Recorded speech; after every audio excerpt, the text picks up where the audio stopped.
Здесь великая и щедрая река Волга встречается с водами Седого Каспия, образуя самую крупную дельту в Европе. Природа создала здесь уникальное произведение. На обширных просторах осуществила грандиозную постановку с максимально справедливым распределением ролей.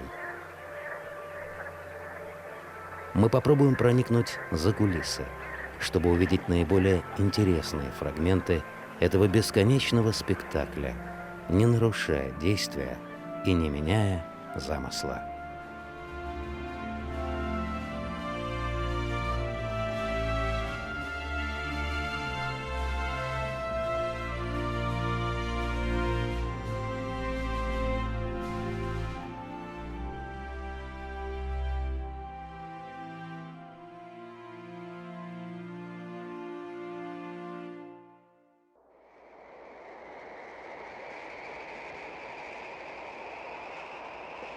Птичий рай в низовьях Волги появился не сразу.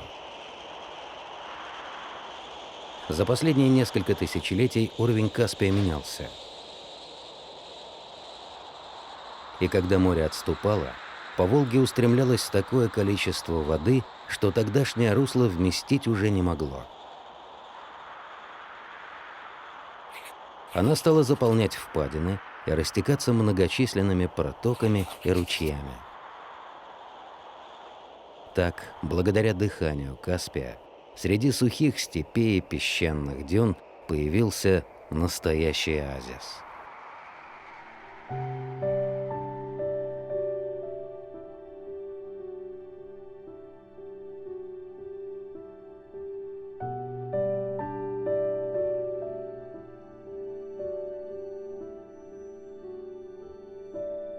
Такое географическое положение повлияло на климат дельты.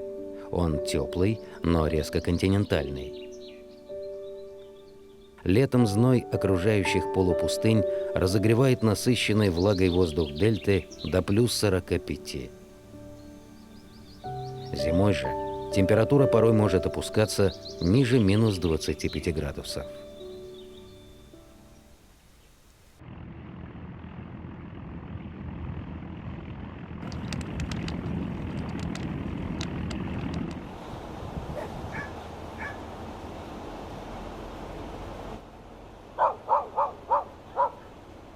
Когда мы приехали на Дамчикский участок Астраханского заповедника, температура была минус 15.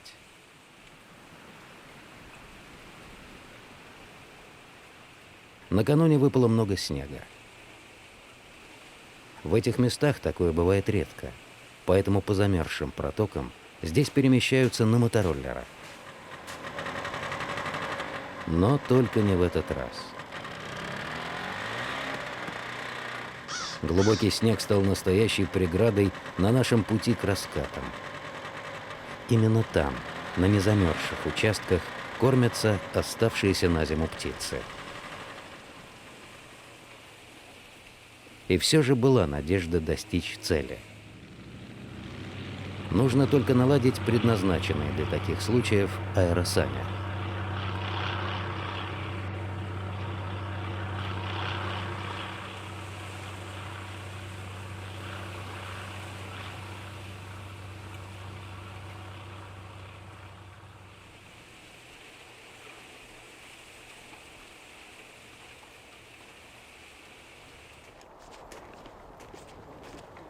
Пока шел ремонт, мы решили исследовать подводный мир дельты. В этом нам помогал Кирилл Литвинов, ихтиолог и сотрудник Астраханского заповедника. Он создал компьютерную модель участка, куда на зимовку заходят самы. А вот эта вот часть, это уже как бы берег или это еще вот самый как бы шельф, ну, урезанный? Это берег. Это уже берег. Первый это берег, да.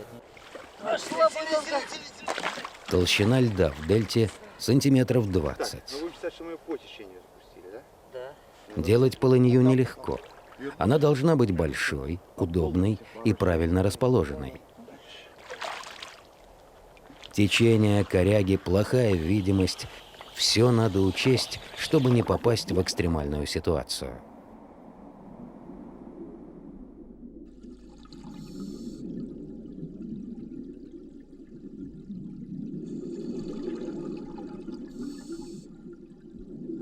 сами погружаются в спячку поздней осенью.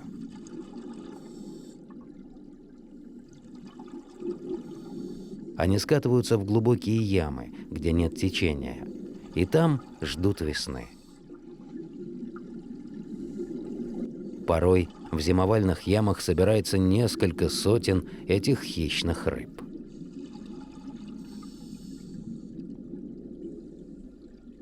Чтобы исследовать весь участок, нам потребовалось 40 минут. Но, к сожалению, наши надежды увидеть большое скопление самов на дне ямы не оправдались. По какой-то причине они покинули это место или в этом году вовсе не останавливались здесь на зимовку. Теперь это уже работа для специалиста-ихтиолога – понять, что произошло. В отличие от самов, другой крупный хищник дельты всю зиму озабочен поисками пищи. Это орлан-белохвост. В дельте Волги сохранилась одна из самых крупных группировок этих краснокнижных птиц – около 150 пар. Свою роль постоянный житель этих мест знает хорошо.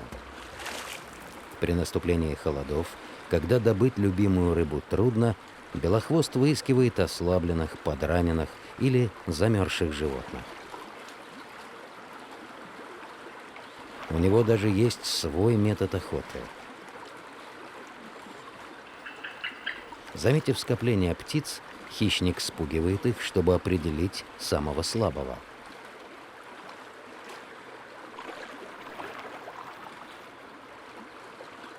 Юркие утки хорошо ныряют, и поймать их непросто.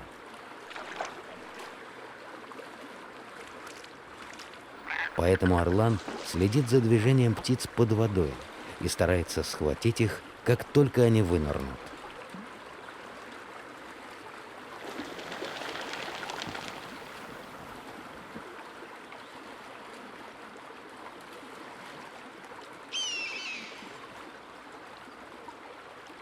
И все же его добычей в основном становятся погибшие животные.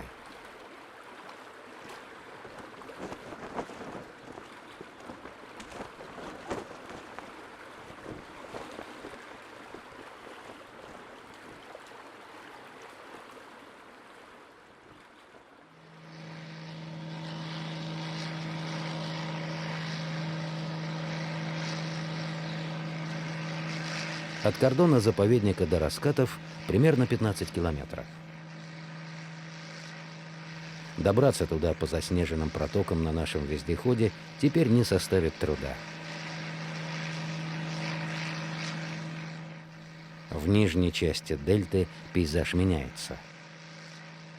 Теперь нас окружают ледяные просторы раскатов с многочисленными тростниковыми островами и заливами. Именно здесь, на незамерзших мелководьях, собираются птицы, чтобы найти себе пищу. В заповеднике птицы чувствуют себя в безопасности. Голод и холод им тоже не страшны. Была бы открытая вода.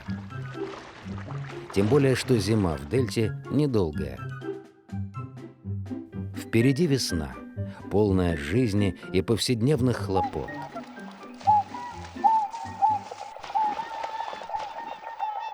На просторах волжских раскатов появятся новые герои со своими правилами и невыдуманными историями.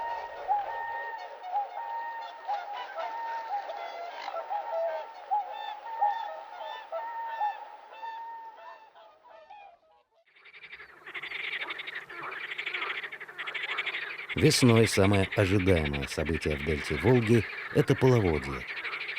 Сейчас этим процессом управляют с помощью плотин и водохранилищ. Когда створки огромного сооружения открываются, миллионы кубометров талой воды устремляются вниз. Мощь весеннего потока заполняет все артерии обширной дельты. Ее организм оживает и начинает стремительно меняться. И если в жизни людей это время больших проблем, то для других многочисленных обитателей дельты – начало новой жизни. Вода теперь повсюду. По степным дорогам устремляются набирающие силы ручейки.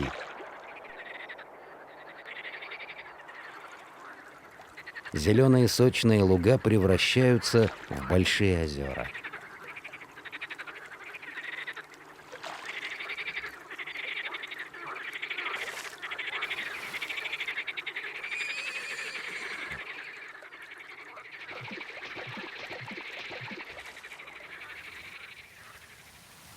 Эти лисята сейчас в большой опасности. Пока они беззаботно резвятся, ожидая с охоты своих родителей. Но если паводок будет сильным и вода достигнет логова, придется искать другое убежище. Вдоль переполненных проток и ериков развесистыми галереями расположились ивы. Сейчас их корни поглощают воды значительно больше, чем испаряют листья. Избыточная влага буквально выдавливается через поры множества ветвей. Возможно, поэтому иву и называют плакучей.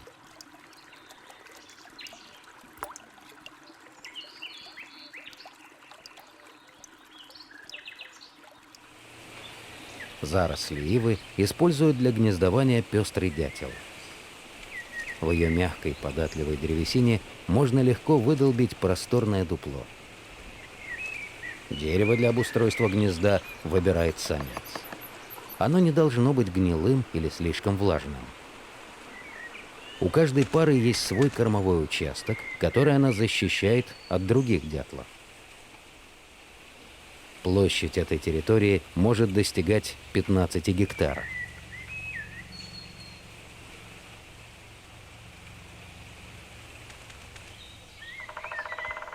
К началу мая дупло, как правило, бывает уже готово, и можно приступать к откладыванию яиц. На кладке чаще сидит самец, особенно по ночам. Самка в это время спит, ухватившись когтями за стенку дупла.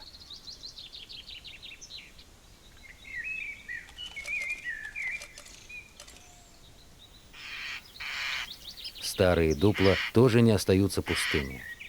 Их безо всякого смущения занимают скворцы, которые прилетают в дельту очень рано, еще в марте. Вот уж кто настоящий артист. Скворец мастерски подражает чужим голосам и всевозможным звукам. Этот неугомонный певец готов исполнить все партии сразу. Но получается у него только верещание и свист. Когда появляются птенцы, родители летают за кормом по несколько десятков раз и тратят на это немало сил.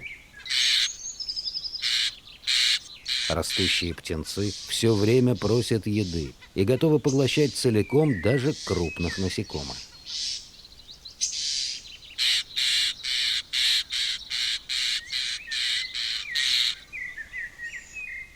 Рядом с шумным соседом, тоже в дупле, устроилась хлопотливая и доверчивая синица Лазаревка. Насиживает яйца только самка. А заботливый хозяин семейства каждый час приносит ей еду.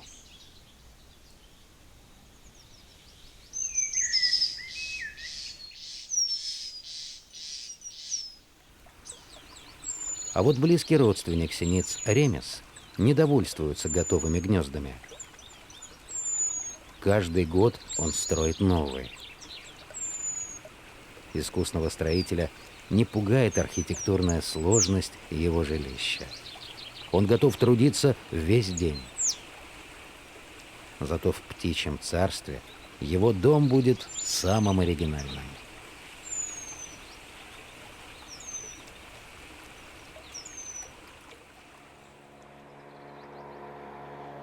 В дельте Волги настоящее птичье царство начинается на раскатах. Но чтобы попасть на эту огромную сцену, нужен опытный проводник. В сложной паутине проток и ериков очень легко запутаться. Не поможет даже подробная карта. Здесь нет указателей, а все водные пути кажутся похожими друг на друга.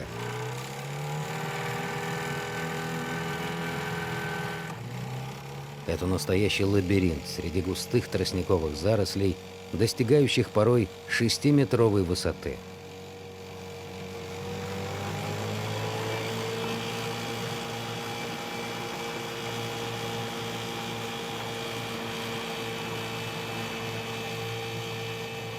Раскаты возникают неожиданно.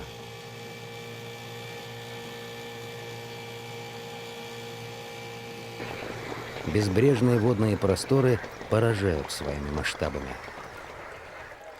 При этом глубина здесь всего 1,5–2 метра.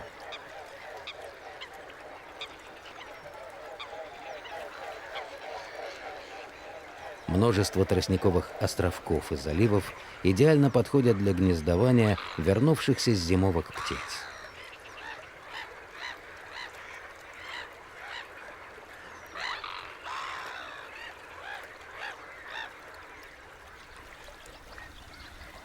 Одними из первых прилетают в дельту лебеди-шипуны. Уже в апреле они начинают строить гнезда. Лебедь-шипун отличается от других лебедей. Он очень крупный и самый красивый. Никто не может так изящно изгибать шею и красиво приподнимать крылья. Только вот голос у шипуна слабый и хриплый. А когда он раздражен, то начинает угрожающе шипеть.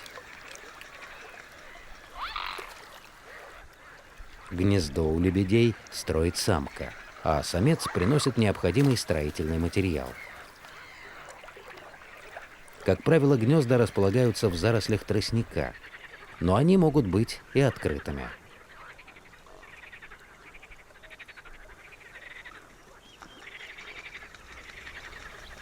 Во время гнездования самец внимательно охраняет свою территорию.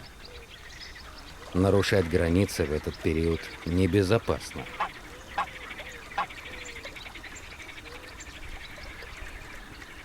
Шипун – сильная птица. Ударом крыла он может убить лису и даже сломать человеку руку. Семьи лебедей прочные, на всю жизнь. А живут лебеди до 30 и даже 40 лет. Так что отметить жемчужную свадьбу вполне реально.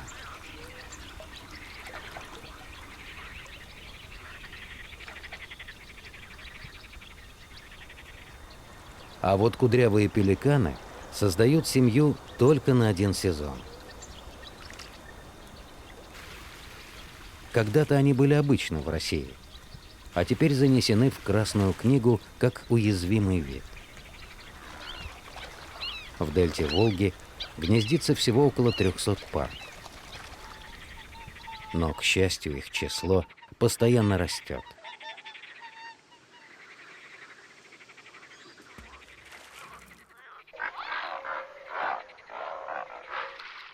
Впрочем, в споре за удобное место отдыха пеликаны всегда оказываются победителями. Противостоять такому натиску не в состоянии даже лебеди, которые неохотно, но все же уступают свою территорию.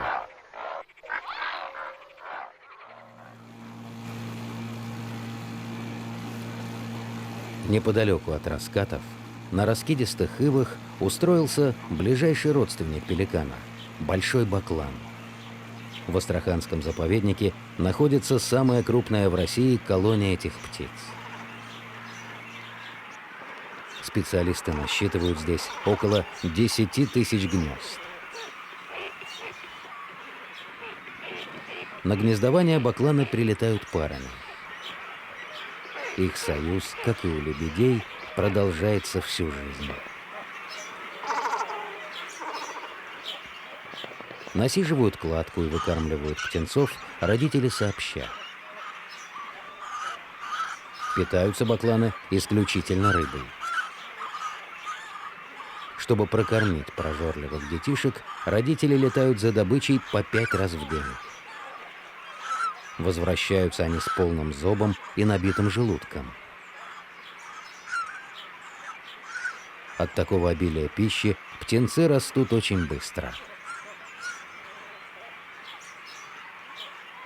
Вполне самостоятельными они становятся в возрасте 12-13 недель.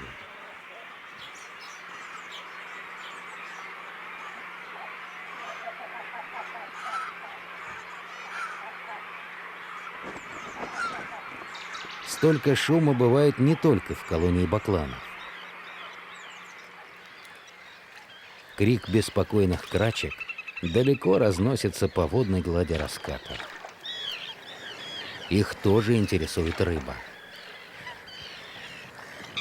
Зависая в воздухе, они высматривают стайки мелких рыбешек и, найдя понравившуюся, пикируют в воду. Промахов почти не бывает. Но не только голод заставляет птиц нырять с высоты. Сейчас у крачек брачный период, и обязательным свадебным подарком является рыба. Таким подношением самец проявляет симпатию и выражает самые серьезные намерения.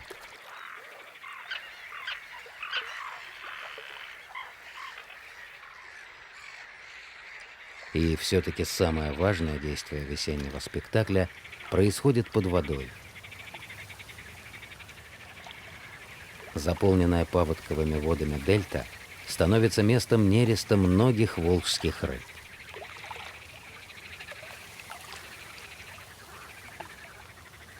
На заливные луга, где раньше паслись коровы, теперь заходит отяжелевшая икрой рыба. Прогретые, богатые личинками и планктоном тихие воды разливов становятся идеальным местом для появления мальков. Водные поля оживают.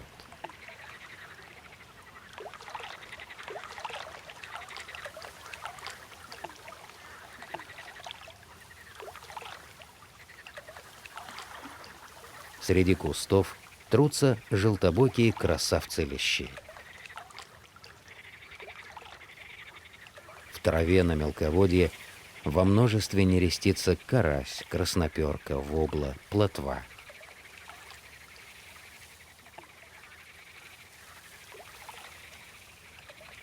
Но, пожалуй, самым заметным и впечатляющим является нерест сазана.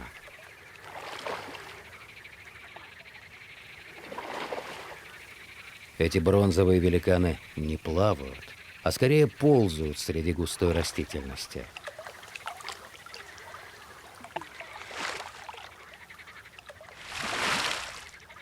За самкой, готовой метать икру, следует сразу несколько самцов.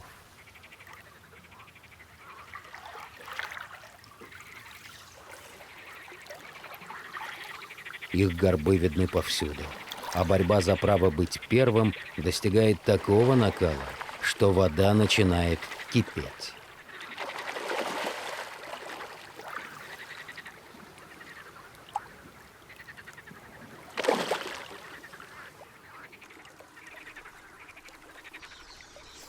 На залитых водой просторах устраивают пиршество птицы. Здесь каждый может найти себе рыбешку по размеру.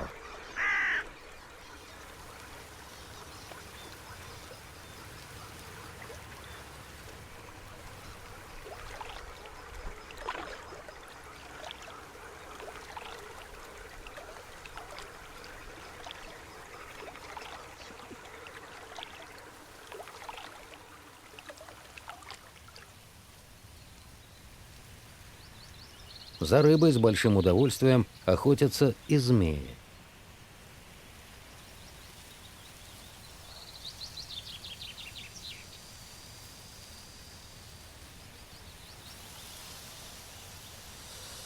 В дельте нет ядовитых видов, только безобидные водяные ужи и узорчатые полозы.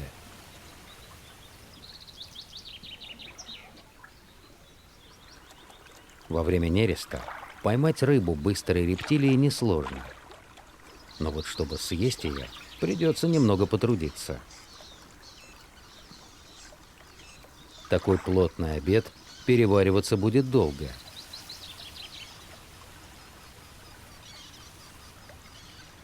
Следующая охота повторится только через несколько дней.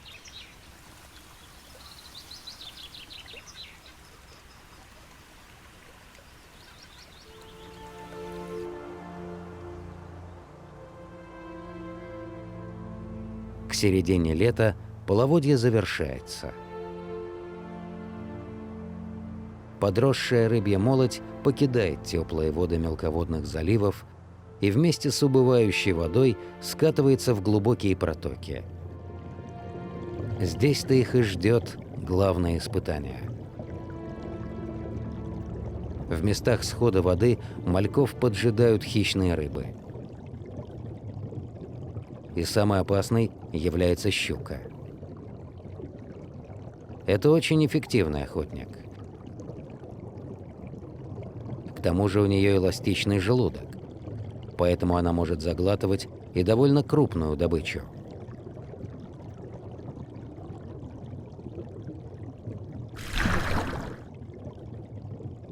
Щука с удовольствием поедает даже своих сородичей.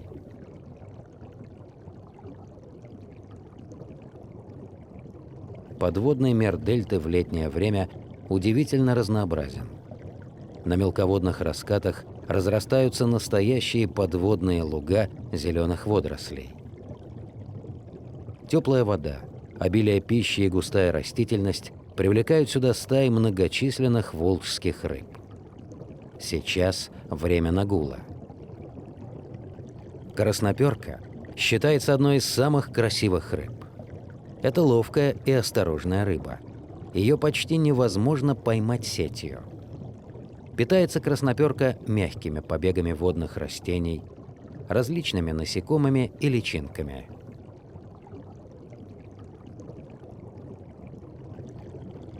Сом – самый крупный пресноводный хищник дельты. В конце 30-х годов промысловые артели вылавливали гигантов весом свыше 300 килограммов и длиной более 5 метров. Сейчас такие экземпляры уже не встречаются. Но все же королем рыбьего населения дельты считается сазан. Таким титулом его наградили за хитрость, силу и важный вид. У сазана мирный характер. Он осторожен, но любопытен. И если не двигаться, он сам к вам подплывет.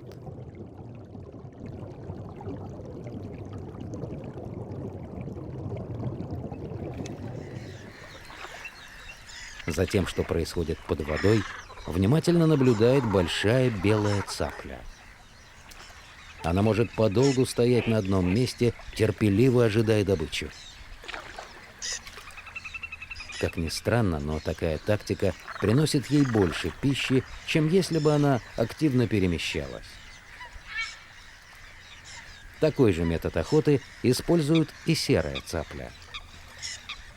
По своим повадкам эта птица молчаливая и малообщительная. Охотится она, как правило, в одиночку.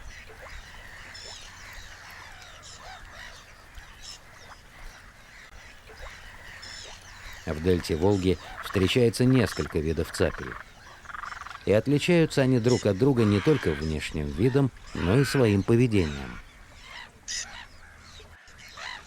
Малая белая цапля более подвижна, любит покричать и не столь осторожна, как большая или серая цапля. Из-за небольшого роста она питается на мелководных участках. Малая цапля не ждет, пока рыба приблизится к ней, а, заметив добычу, стремительно на нее набрасывается.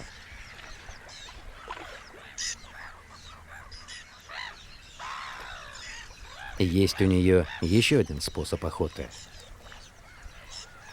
Своими яркими лапками эта птица баламутит ил и сразу же хватает разбегающуюся мелочь.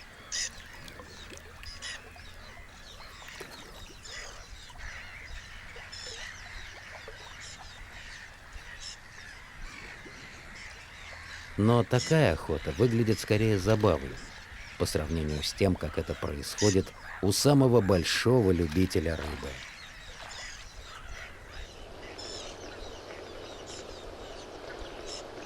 Два раза в день, утром и вечером, над раскатами появляются вереницы черных птиц. Это бакланы всей колонии регулярно устраивают коллективную рыбалку. Они выдвигаются группами по 40-50 птиц и начинают свою грандиозную охоту. Бакланы быстро окружают косяк рыбы и, хлопая крыльями, гонят испуганную жертву в нужном направлении. Назвать это просто кормежкой нельзя.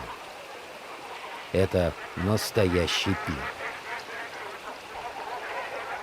Бакланы не закончат свою трапезу до тех пор, пока не насытятся.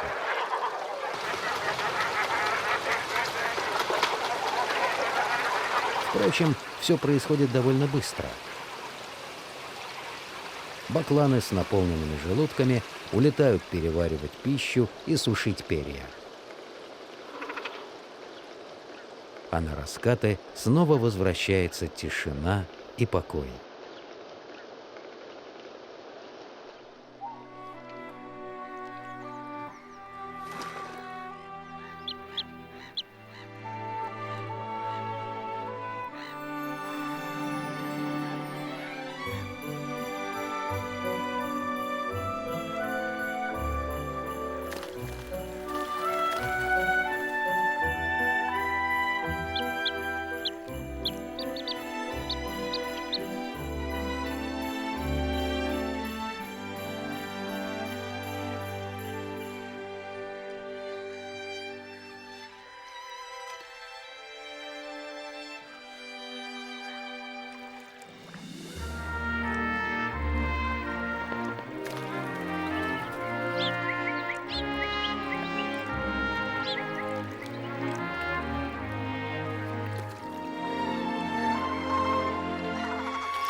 Изредка среди птиц возникает переполох. Это орлан белохвост решил отдохнуть по соседству. Но сейчас птицам бояться нечего. Хозяин здешних мест довольствуется рыбой, и ему нет никакого дела до пернатых. Лето – самая благоприятная пора в жизни птиц. Птенцы подросли, а некоторые и вовсе стали самостоятельными. Забот стало меньше, и теперь можно спокойно кормиться на прогретых и богатых водорослями, насекомыми и личинками раскатах, чтобы набрать побольше сил до наступления холодов и отправиться на зимовку в теплые страны. Поедая вкусные водоросли, родители внимательно следят за своими птенцами, которые так и норовят проявить самостоятельность и отплыть подальше, еще не ведая опасности.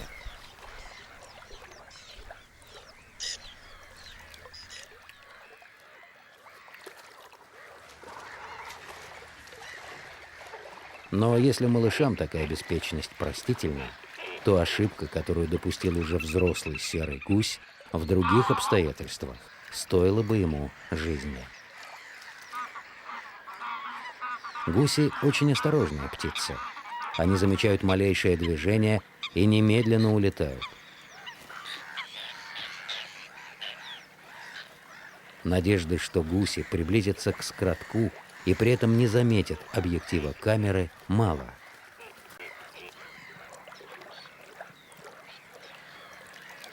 И все же это произошло.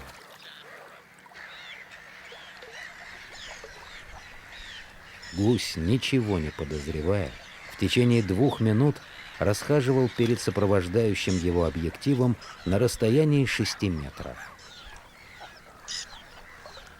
То, что внимательная и осторожная птица допустила такую оплошность, невероятно.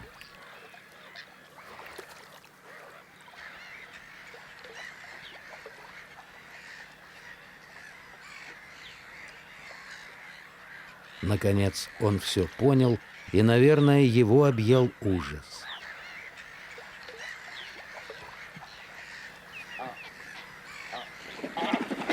Но хорошо то, что хорошо кончается. А вот некоторые птицы быстро привыкают к объективу. Например, ходулочники. Кормятся птицы в заливах с открытыми берегами. Своим тонким и длинным клювом они с легкостью хватают головастиков, водных клопов, плавающих жуков.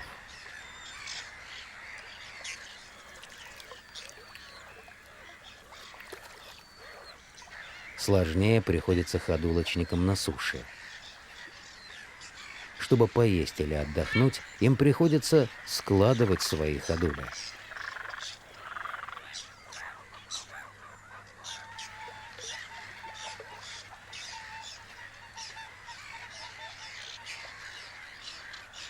Рядом, щеголяя в роскошном красновато-буром с металлическим отливом оперении, кормится каравайка. У каравайки в рационе питания примерно то же, что и у ходулочника. Но добывает она корм на ощупь. Все дело в том, что ее длинный серповидный клюв очень чувствителен к малейшему прикосновению. Погружая его в донную растительность, где прячется всяческая живность, каравайка мгновенно реагирует на убегающую добычу.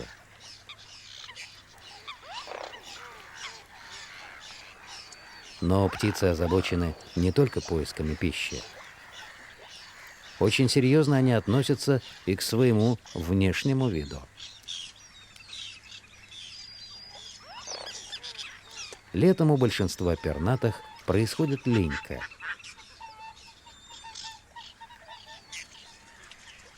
Старые потускневшие перья выпадают, и у них появляется новое красивое оперение.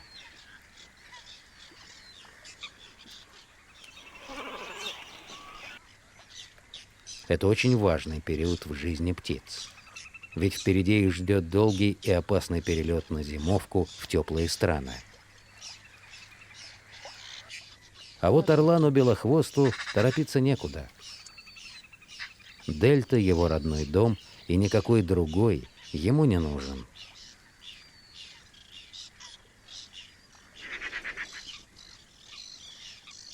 Дельта Волги действительно прекрасный и гостеприимный дом.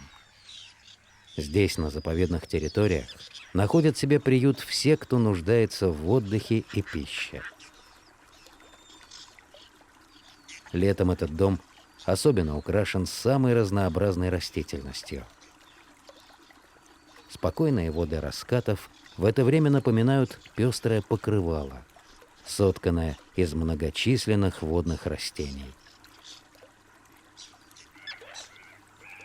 Этот плотный разноцветный покров используют для гнездования крачки. Они позже других птиц откладывают яйца, и поэтому птенцы у них появляются только в середине лета. Но, пожалуй, самым прекрасным и удивительным растением в убранстве раскатов является лотос орехоносный.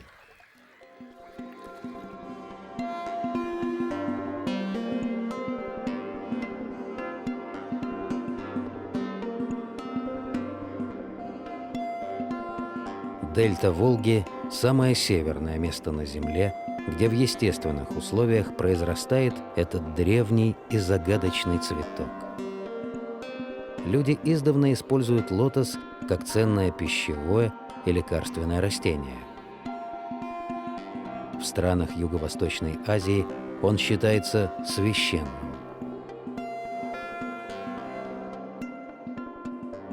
Уже в самом устройстве лотоса можно увидеть много символичного.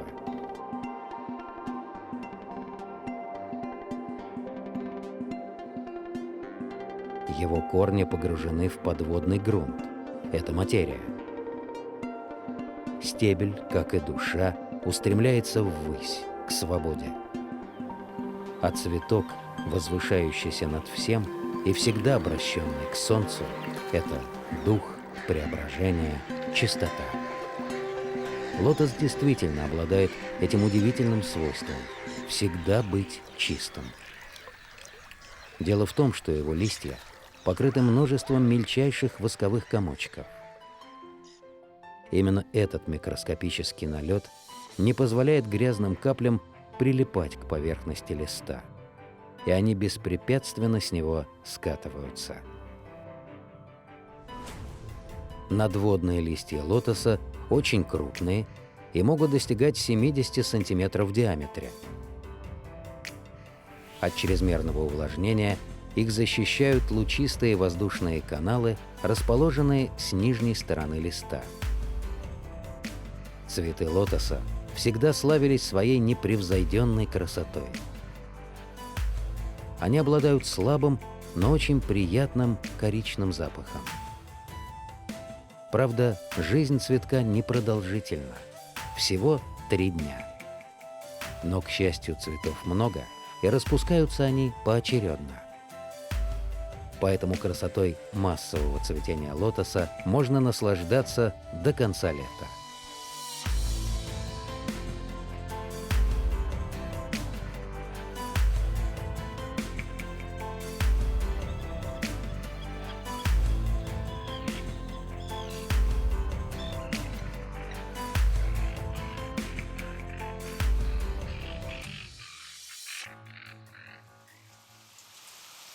С приходом осени облик дельты меняется.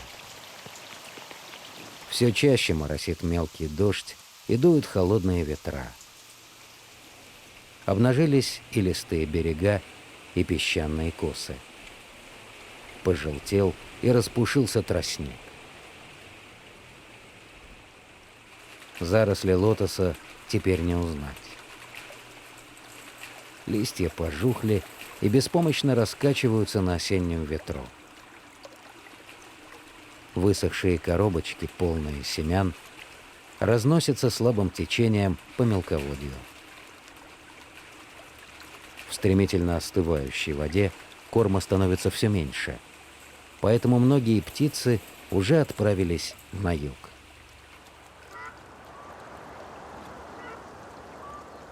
Но пернатых на раскатах меньше не стало. За кулисами по-прежнему царит большое оживление. Осенью в дельте Волги пересекаются миграционные пути многих водоплавающих и околоводных птиц.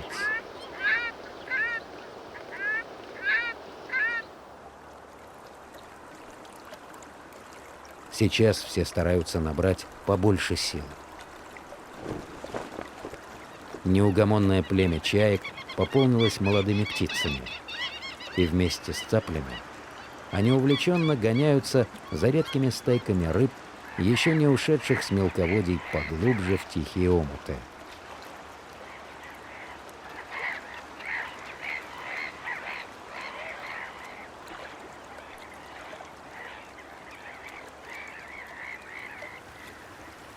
Бакланы еще не улетели, но уже собираются в стаи. С первыми заморозками вся армада этих черных птиц за один день совершит бросок на зимовку в Азербайджан.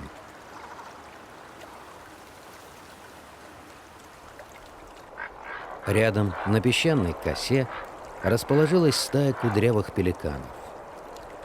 За важный вид и степенную походку этих птиц называли баба. Так на Востоке обращаются к старшим, выражая свое почтение. Неуклюжие на земле, пеликаны прекрасно летают. Можно долго любоваться, как эти древние птицы легко парят, плавными взмахами поддерживая в воздухе свои крупные тела.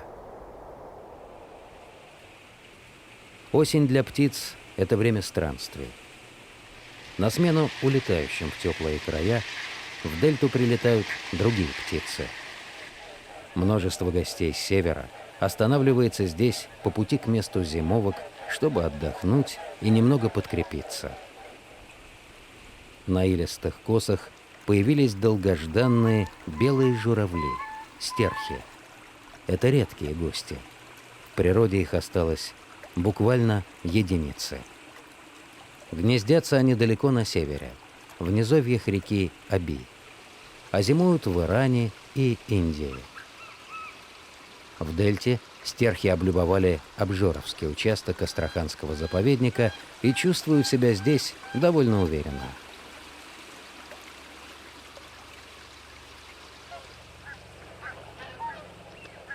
Каждый день прибывают все новые и новые караваны птиц. Во второй половине октября появляются первые стаи лебедей-кликунов. В заповедных уголках дельты собираются десятки тысяч этих птиц. В отличие от лебедей-шипунов, голоса у кликунов звонкие и мелодичные. Отсюда и выражение «лебединая песня».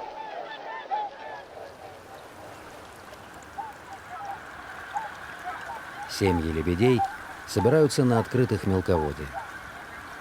Здесь они чувствуют себя в безопасности, а в донном иле все еще можно найти достаточно корма. Взрослые поедают корневища и мягкие водоросли.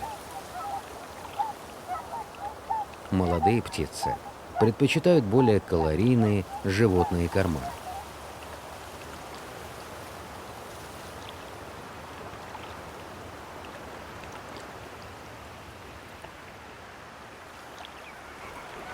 Нередко споры за кормовые участки перерастают в настоящие сражения. Подражая взрослым, лебеди уже с малых лет учатся отстаивать свои интересы.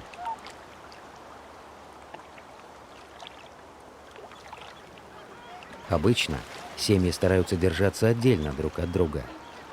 Строгие родители не разрешают своим чадам общаться с их ровесниками из других семей. Свою семью эти подростки смогут создать только через 3 года, когда у них появится белое свадебное оперение. А пока они будут носить скромный серый наряд. Занимаясь поисками еды, молодежь не забывает потренировать перед дорогой не совсем еще окрепшие крылья. Случается, что птицы задерживаются в дельте до самых холодов, чтобы накопить достаточно сил и не ослабнуть в далеком пути.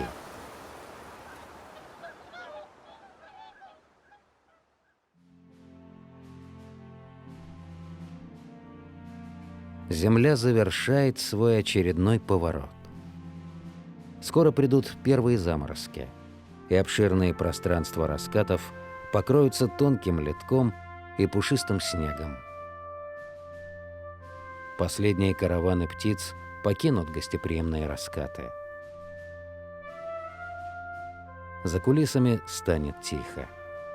Но, к счастью, не навсегда.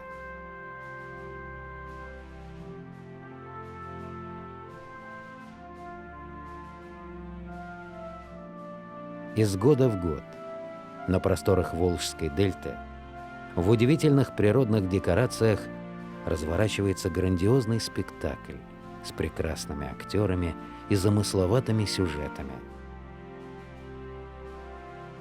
Здесь все роли главные, здесь все взаимосвязано и подчинено созидающей воле невидимого режиссера. Вход на этот спектакль свободный, но кулисы откроются только для тех, кто готов внимать и следовать великому замыслу.